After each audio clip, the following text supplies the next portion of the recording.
thousands need help. Reports of flattened coastal villages and tourist resorts and bodies swept far out to sea. The Pacific seafloor dropped at 17:48 GMT, 12 minutes to 7 in the morning local time. The tremors lasted several minutes. It took the U.S. Pacific Tsunami Warning Center in Hawaii 16 minutes to receive the seismic data, calculate the parameters, and issue an alert. But by then, the sea was already being sucked out in the capital of American Samoa, and at 07:30, a 4-meter-high wall of water crashed in, followed by another and another.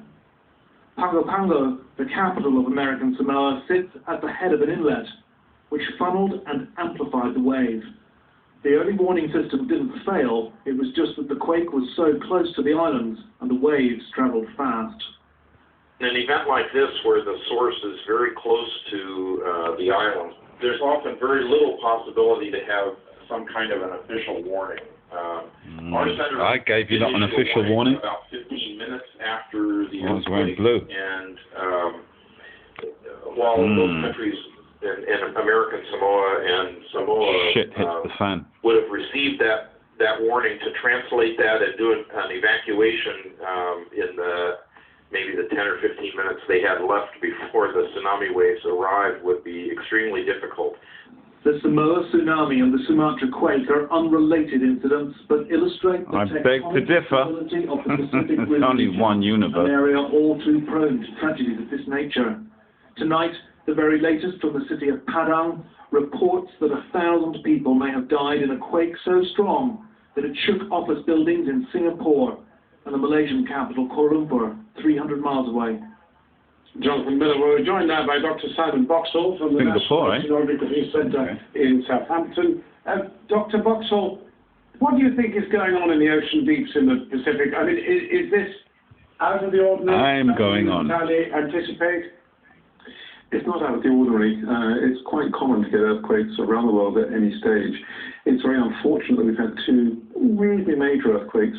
The earthquake in Samoa is about 1/10 the power of the earthquake we observed in 2004 on Boxing Day. The Sumatra one, St. Stephen's Day. The 15th of that scale. Yeah, Boxing Day is St. Stephen's Day. Significant earthquakes. They both cause significant damage. But sadly, this is the way our planet works. And absolutely unrelated? Virtually unrelated. They're on different plates, they're different fault zones. There's a chance in a million that possibly the Samoan earthquake, perhaps hairline triggered or brought forward the earthquake. These are scientists? Motherfucker! It's very unlikely. Everything is related, yeah? Sheer chance that the two happen. This is connected to that, which is connected to that, which is connected to that. It's all connected. We realised that ocean was very unprotected by a warning system. Here we had a good warning system, but in a sense, nature outflanked it. It did. I mean, both oceans now have a very good warning system, both the Indian Ocean and the Pacific Ocean. And both of those are operating as they should.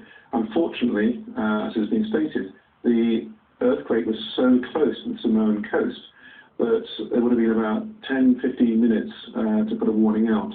And that's not long enough to get the warning established and to... I gave you a warning. It's worth pointing out... It's worth pointing out... ...which did serve a purpose in some more... ...that I gave you a warning. ...the islands, Fiji, for example. I said, Earth getting angry. 2012, Equinox, snake power, electromagnetic, jellyfish kung fu, mutation of the Earth. It obviously won't work, unfortunately. Paradigm shift. Tsunami are on your doorstep. The end of time. Thank you very much indeed for joining us. Britain's